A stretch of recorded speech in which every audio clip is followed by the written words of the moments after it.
Welcome to Our Girl Relationships. We talk about the problems people face in their day-to-day lives. Let's start with the video. It's been 5 years since I've, 27 female, been with my husband, 28 male, married for 2, and I thought having a child would be something that would help strengthen our relationship. One of the core issues we have in our relationship is the fact that he's such a mama's boy. Don't get me wrong, I believe men that have great relationships with their mothers are amazing. But the relationship my husband has with my mother-in-law is pretty annoying. It's like whenever she beckons him to her house, he goes running as if he doesn't have a wife. Or there have been times where I've slaved over a hot stove to prepare a big meal, only for him to come home with a full stomach, courtesy of my mother-in-law cooking him a meal. Not to mention, she's pretty spiteful and does things just to upset me. When I bring this to my husband, he claims that I'm just imagining things or that I'm misunderstanding her. I'm pretty sure that when I told my mother-in-law I was hosting Thanksgiving last year at my home and she was okay with it, just for her to make secret plans to host a holiday at her house after I had spent a week cooking for it, was not a misunderstanding. Me getting pregnant was something that definitely gave me a break from all of mama's boy mess. My husband waited on me hand and foot throughout the entire pregnancy, and he even had to tell my mother-in-law that she had to stop expecting him to come over so much when he had a pregnant wife at home to tend to. Finally, I thought my husband was finally shedding his mama's boy shell and that he could start taking the steps to rebuilding our marriage. Before finding out I was pregnant, I had started sleeping in our guest room because I had spent most of my time being so angry at my husband and the fact he neglects my feelings for my mother-in-law. Divorce never crossed my mind because I do love him a lot. And besides, the annoyance of my mother-in-law, our marriage is actually great. I tried to get along with my mother-in-law and put my hurt feelings to the side since she is pretty lonely ever since my father-in-law passed away a few years ago. And with my husband being her only child and my husband feeling sorry that my mother-in-law lost her husband, I try to keep that in mind when my mother-in-law is being cruel towards me. The last intense situation I had before I gave birth was the fact that my mother-in-law was pushing my husband into letting her move in with us. I had been against it because I felt that I should be happy in my own home, not being subjected to my mother-in-law's cruel words and nasty behavior. I was able to convince my husband that it wasn't a good idea when I reminded him that we did need to focus our time post-birth on our little bundle of joy. He thought that it made sense for us to stick to it, just being us for a while with the newest edition well on her way, and I was delighted when he explained this to my mother-in-law.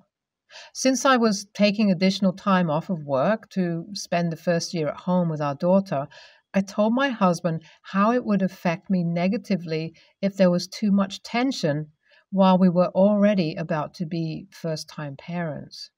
My mother-in-law was so livid at me and accused me of not caring about the fact that she lives all alone in her big house. She could have sold the house and moved into a smaller one, a suggestion that had been made to her by one of my in-laws, but she refused to. So for her to bring up living in such a big house that she didn't want to sell was something that I thought was funny to me. And apparently, if she were to move in with us, she still wouldn't be selling the house. She'd be keeping the house, but just living with us, which irritated me because I knew she wanted to move in just to secure my husband's attention again. My husband had been heavily focused on me throughout the pregnancy, and once our daughter came, his focus would only be on us. Nothing she did seems to sway my husband into changing his mind and letting her stay with us. Something that I honestly thought would stick. A week before my water broke, my mother-in-law and I had a sit-down talk with her apologizing for her behavior. She offered to clean my house when it was time for me to go to the hospital, since the house wasn't as clean as it should be. Between me not being able to bend over and could barely stay on my feet for longer than 30 minutes, and my husband being at the office, rooms like the kitchen were a mess. I was touched that she volunteered to do this because I knew that I probably would be in too much pain for at least the first week when I came home from the hospital to do anything. I told my mother-in-law how I liked the dining room to be cleaned a certain way and how I liked things organized in the kitchen. She said that she understood and for me not to worry, that she'll take care of it. She then stayed the last few nights at the house until my water broke. It wasn't until I gave birth that I realized that things were not going to get better as I had hoped after all. My husband had been so elated when we had our daughter and had even shed tears in the delivery room. He spent the night at the hospital and then left early in the morning to go home and grab me one of my favorite yogurts. When he returned that afternoon to the hospital, he seemed so off. But I just thought it was first-time father jitters. He stayed late at the hospital but did not spend the night. The second day, he didn't show up at the hospital until the afternoon and he was still acting weirdly quiet. I'd ask him what was wrong, and he would say nothing, keeping it at that. With all the medication I was on, it just slipped my mind and I didn't think anything more of his odd behavior. The third day came and he came to the hospital to spend some time with our daughter, then told me he wouldn't be back until tomorrow because of something he had to take care of. I thought it was something at work and told him that I understood, excited to go home tomorrow since I had to spend an extra day there due to the fact I had a C-section. I could have stayed one more day, but I had been missing being at home and felt I'd be more comfortable in my bed. The next day finally came, and I was so ready to go home. My husband arrived at the hospital in an unusually quiet mood and seemed to be nervous. That whole time, I thought it was because he was nervous about having our newborn at home without any of the nurses around to assist us, like they had been doing at the hospital. I remember being so ravenous that I begged him to stop at Checkers so that I could get my favorite meal from there to eat on the way home.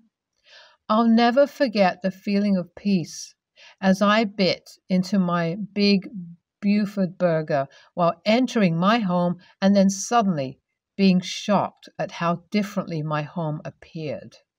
At first, I thought I was high off medication and that he had taken us to my mother-in-law's to stop by and show her our daughter, until I noticed our family portraits on the wall and came to terms that this was in fact our house. My mother-in-law then appears in the living room, wiping her hands on an apron and telling us that she's finishing up the food.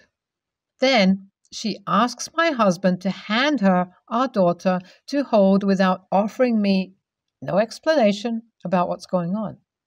I asked her why was her furniture in our home and where was our furniture.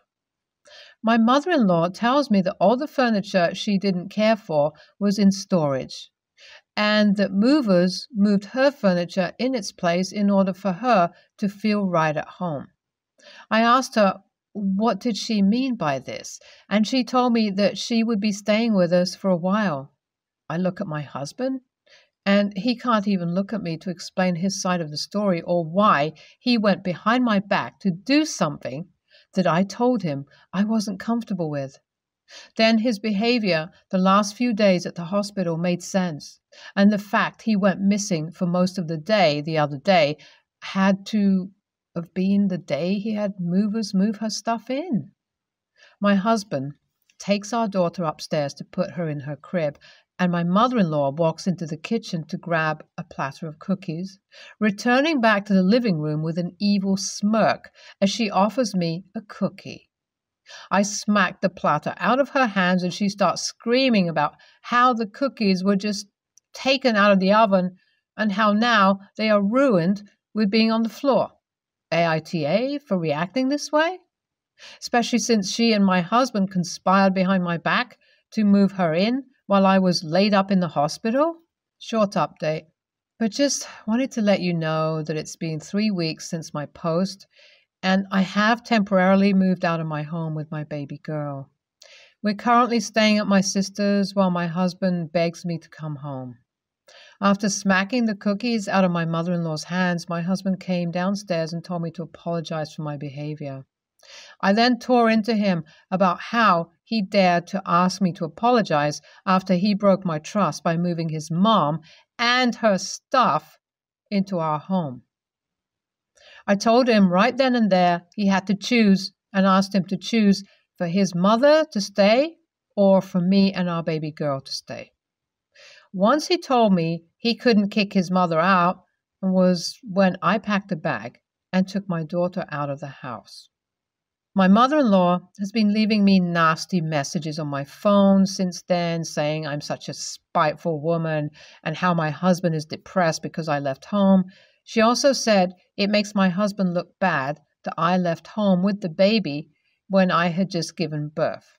But I don't care. My husband conceded, and he told my mother-in-law she had to go. I guess me spending a month outside of the home had him afraid that it was on the heels of a divorce. My mother-in-law was hysterical that he was kicking her out and how she was going to be homeless, as if she doesn't have a home already that's paid off, waiting for her. After my mother finally had enough and cursed my mother-in-law and called her an awful human being, my mother-in-law has been quiet lately and not causing any more issues. I really hope that it stays this way. For now, the baby and I are back home, and my husband and I have decided to seek marriage counseling. Slapping the cookies out of her hand is something she deserved for imposing on you like that.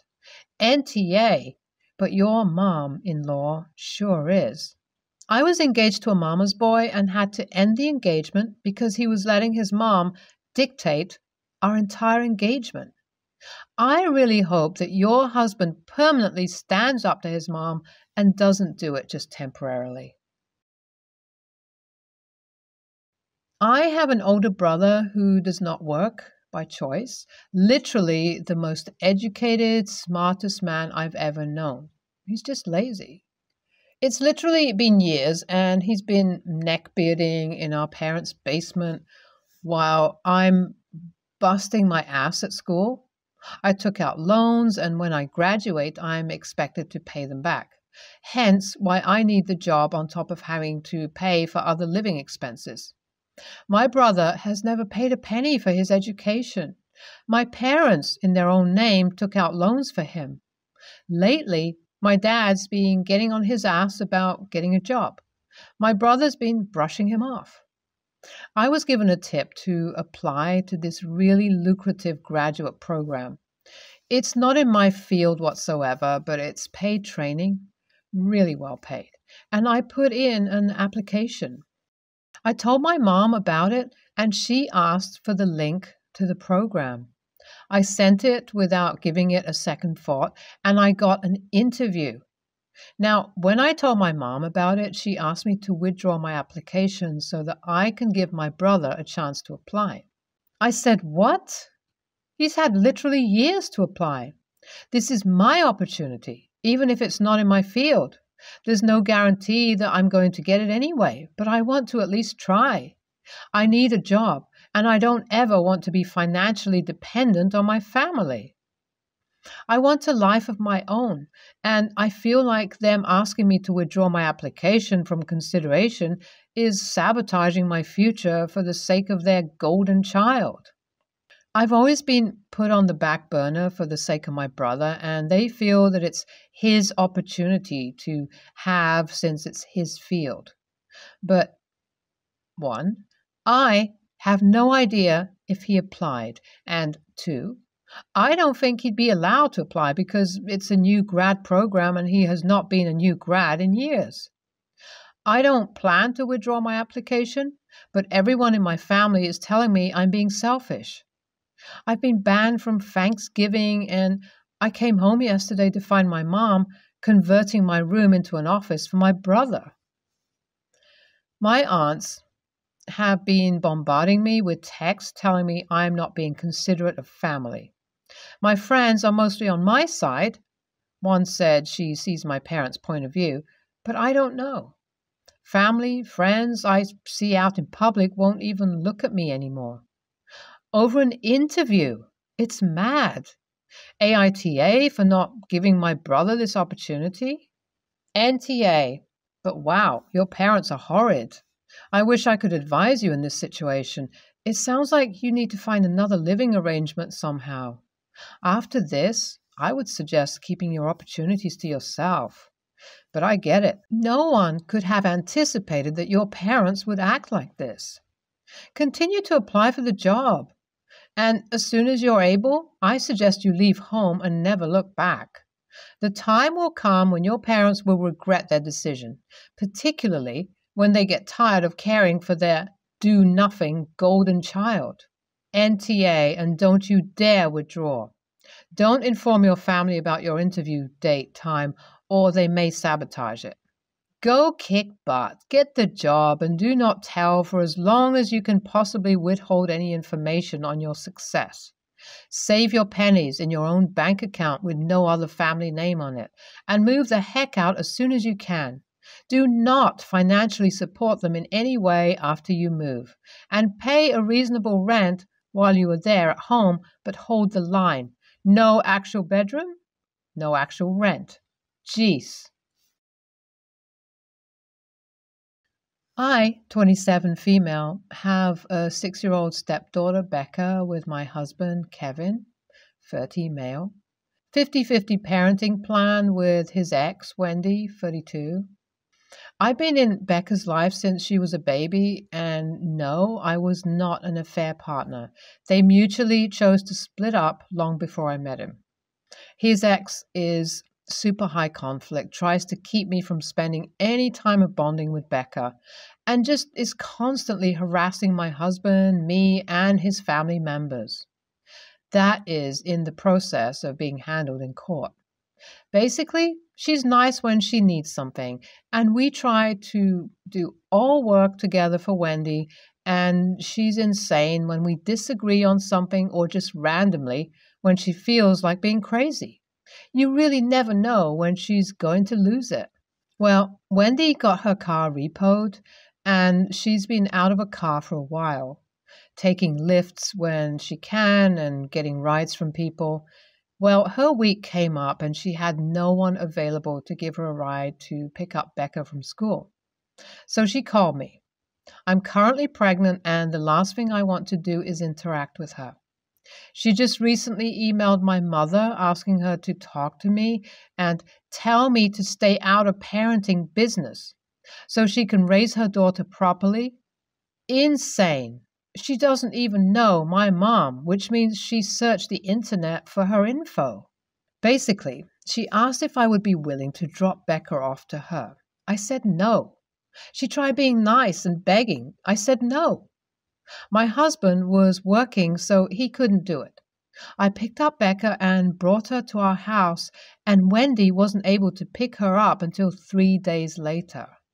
My husband said that's her problem, and if she doesn't have the means to even pick her up from school, she has no right to treat me and him the way she has and expects me to help her. On the other hand, my friend is a single mom, and she told me that's not how you co-parent. And I, or my husband, should have put our differences aside to let Becca see her mom. Becca does not care and was happy to stay with us. She was also able to call and speak with her mom whenever she wanted, which she didn't, and mom never called to speak to her. I don't know. I'm not a bio mom yet. Will be soon. So maybe I'm missing the mark. Wendy is obviously pissed and accusing us of alienation. The paragraphs and calls are non-stop. Co-parenting is tough. AITA? ETA. The parenting plan says whoever's week is starting needs to arrange for Becca to be picked up, either by them or a trusted pickup person. This was explicitly explained as if you can't find someone other than the other co-parent to bring Becca to you, then you forfeit your parenting time and she stays with the other parent until you can arrange a pickup. This was put into the plan because my husband and I were exclusively doing all the pickups and drop-offs to Wendy's house. Both my husband and I told Wendy she is more than welcome to call Becca, to talk to her, but she never called. And Becca said no every time we asked if she wants to call Mommy to say goodnight and would get upset. Wendy is not an abusive parent from what we know towards Becca, just a bare minimum parent, and does all the classic high conflict things. Withholding her when she doesn't get what she wants, sending her in tattered clothes with its swap day, harassment, etc. We also spoke to Becca about what she wanted to do. We explained that Mommy is having car trouble. She knows Wendy doesn't have a car, and asked her if she wanted to be dropped off to Mom's. She said no and was excited to stay with us. We both asked her separately and together to make sure. Each time she said no. She also said no thank you when we asked if she wanted to call Mommy to say goodnight. NTA, bio mom here, and helping each other out occasionally is great, but you don't get to treat people like crap and expect their help. If she missed her kid that much, she would have called or caught an Uber to pick her up. Side note, parallel parenting is a valid form of co-parenting, and I highly recommend it for high conflict situations. That and the gray rock method of dealing with high conflict people. Best of luck. NTA, this is the consequence of being a highly conflict person not willing to peacefully co-parent. People tend to avoid those that are rude and unpleasant, and certainly won't do them favors. However, if she is a good mother, I would have dropped her off for Becca, not for the ex.